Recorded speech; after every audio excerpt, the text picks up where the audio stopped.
Welcome to gospel ministries. ప్రభు పేట మీకు వందనాలు తెలియజేసుకుంటున్నాను. దేవుని మహాకృపలో మీరందరూ క్షేమంగా ఉన్నారని నేను భావిస్తున్నానండి. గత వారం మనం బైబిల్ స్టడీలో ఆదికాండం 10వ అధ్యాయం మొదటి 20 వచనాలను ధ్యానం చేయడం జరిగింది. సో ఈ అధ్యాయం మొత్తం కూడా సింగిల్ సిట్టింగ్ వన్ వీడియోలో చేద్దామనుకున్నాను.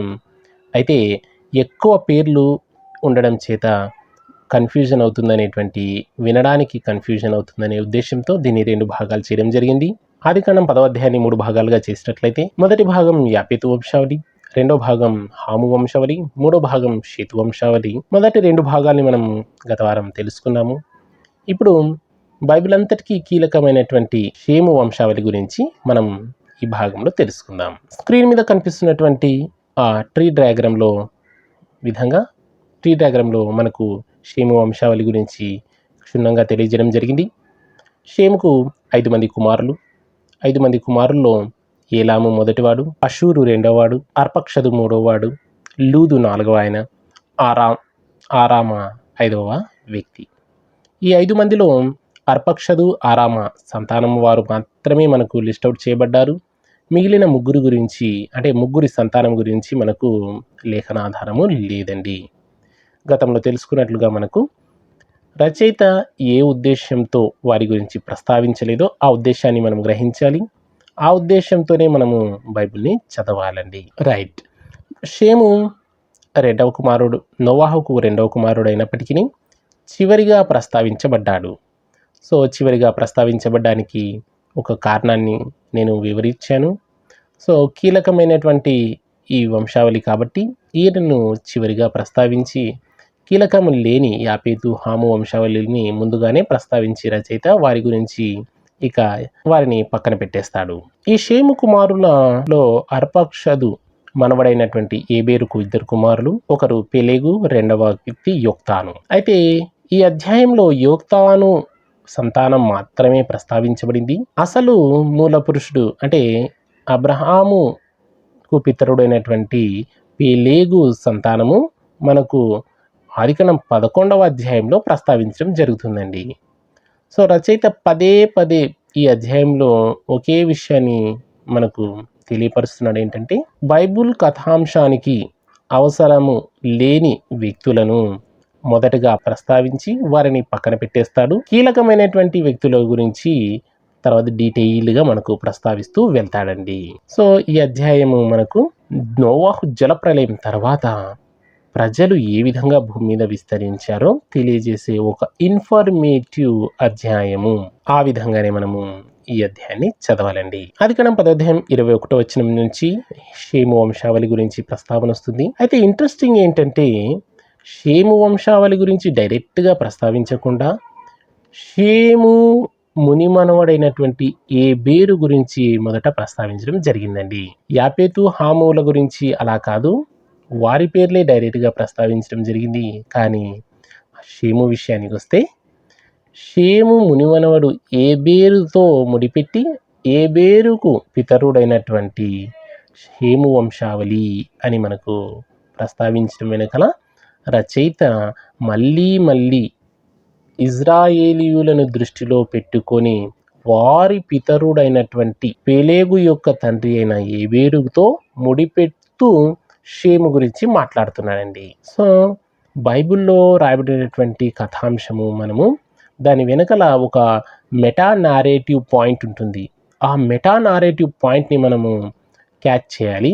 ఆ మెటా నారేటివ్ దృష్టిలో బైబిల్లో ఉన్నటువంటి నారేటివ్స్ని మనము చదవాలండి.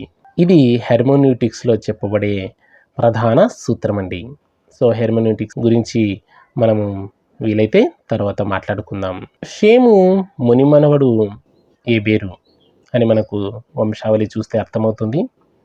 కానీ బైబిల్ ఏబేరును షేము కుమారుడుగా ప్రస్తావిస్తుందండి.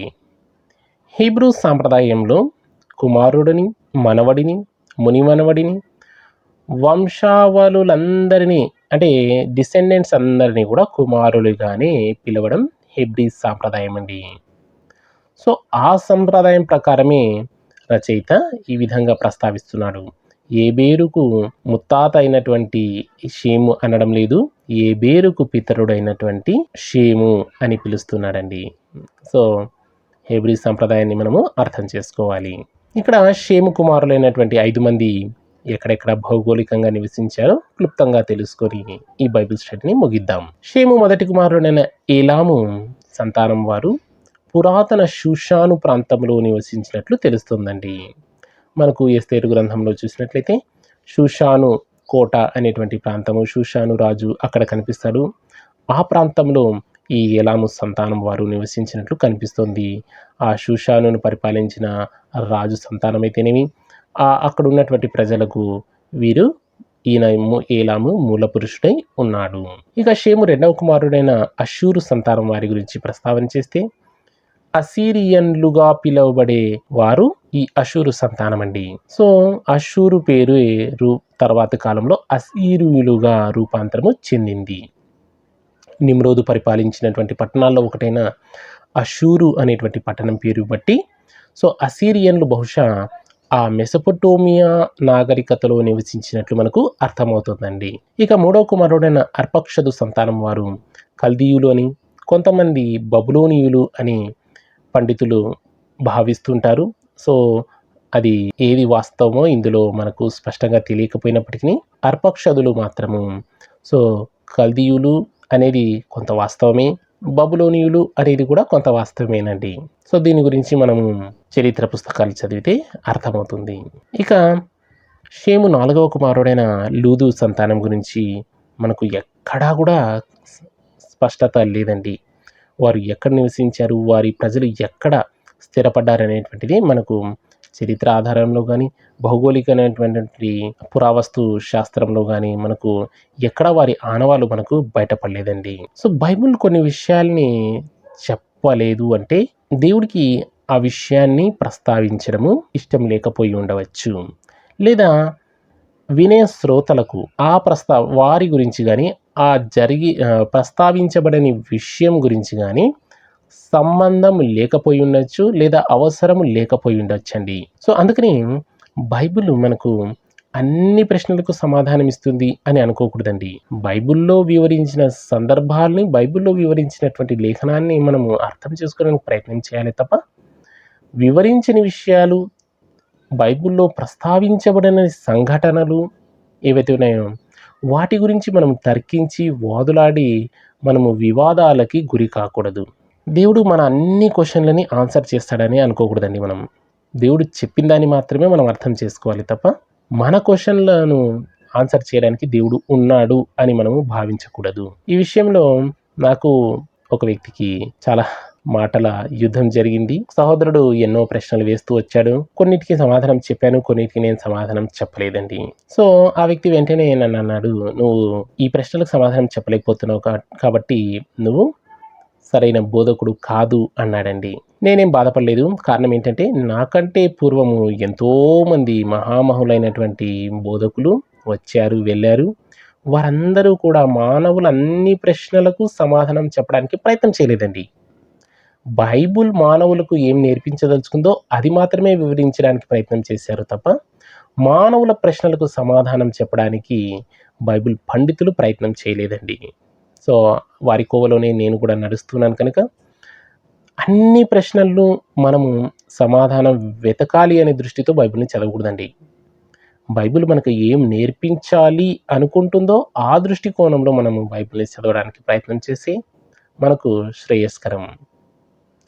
సరే, ఈ వ్యక్తిగత విషయాన్ని పక్కన పెట్టి మనం లేఖనాల్లోకి వెళ్దాం. షేము 5వ కుమారుడైన ఆరామా గురించి మనం ప్రస్తావన వస్తే, ఈ సంతతి సిరియాలో స్థిరపడినట్లు మనకు కనిపిస్తుందండి.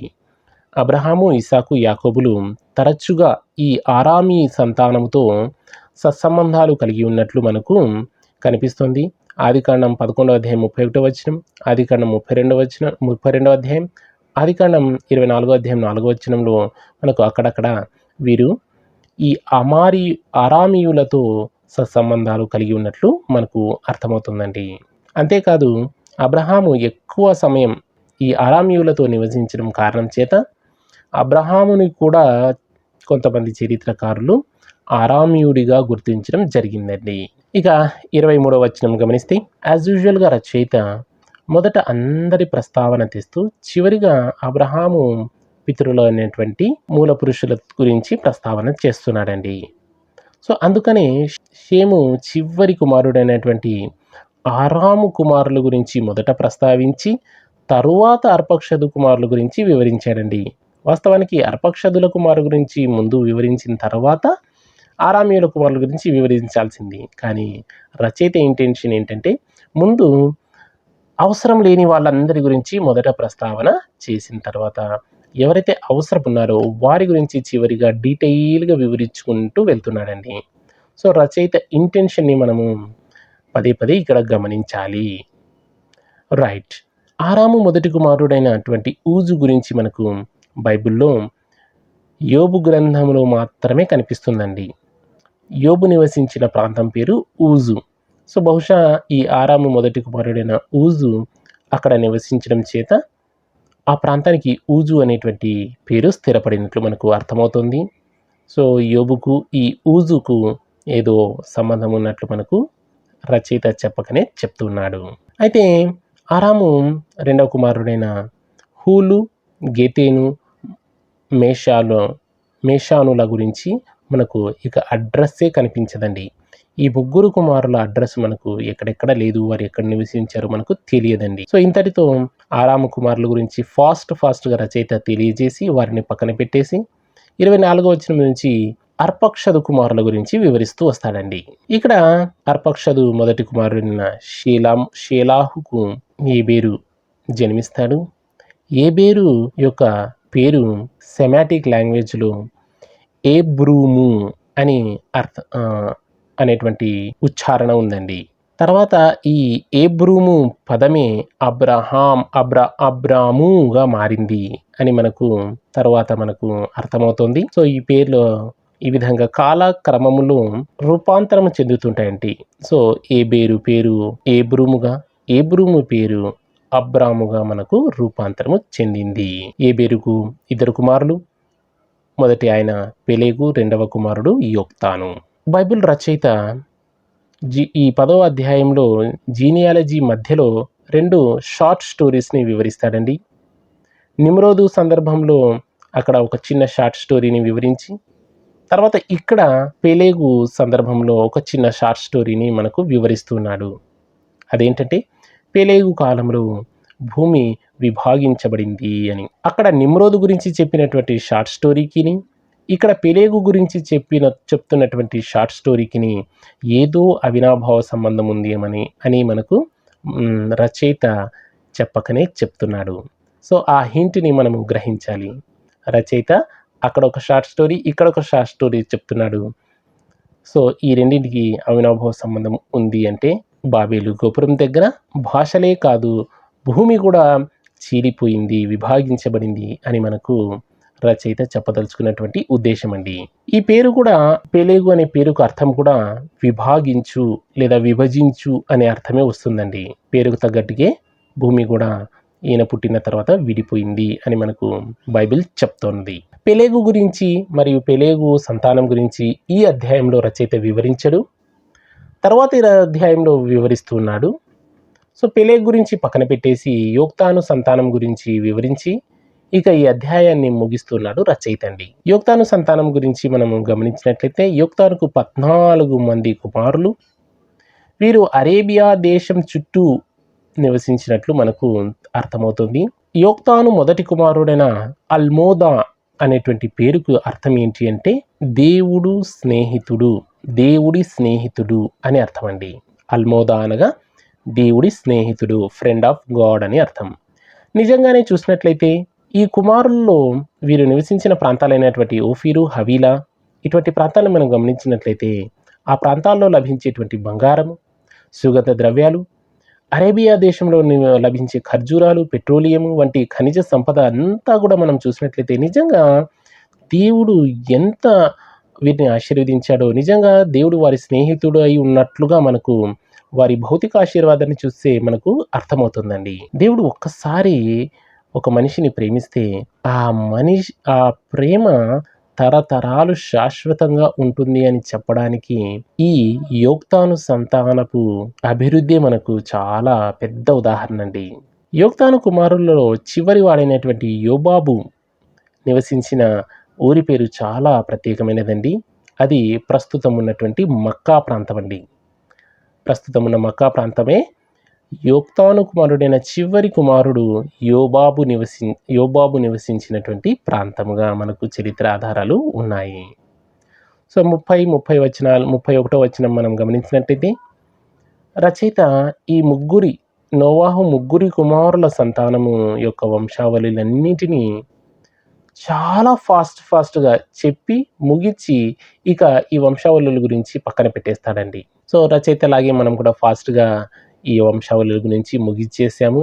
తర్వాత 11వ అధ్యాయం నుంచి మనము డీటెయిల్‌గా బైబిల్ యొక్క మూల సారాంశాన్ని, మూల ఉద్దేశాన్ని వర్స్ బై వర్స్ తెలుసుకునే ప్రయత్నం చేద్దాం. సో బైబిల్‌లో చెప్పినట్లు మితములేని వంశావళుల గురించి ఎక్కువగా వాదించొద్దు అని లేఖనం చెప్తుంది కాబట్టి ఇక్కడ ప్రస్తావించబడని వంశావళుల గురించి గానీ, ప్రస్తావించబడని పేర్ల గురించి గానీ మనం ఎక్కువ చింతించాల్సిన అవసరం లేదు. రచయిత చెప్పదలుచుకున్న ఉద్దేశం ప్రకారము మనము లేఖనాన్ని చదవడానికి ప్రయత్నం చేయాలండి. సో మితం లేని వంశావళి గురించి ఎక్కువగా మనము వాదించాల్సిన అవసరం లేదు. I hope you understand. So ఇంతటితో ఆదికాండం 10వ అధ్యాయం యొక్క బైబిల్ స్టడీ ముగిసింది. నెక్స్ట్ వీడియోలో మనము 11వ అధ్యాయాన్ని మనము ప్రారంభిద్దాం. Until then keep watching. Thank you. God bless you.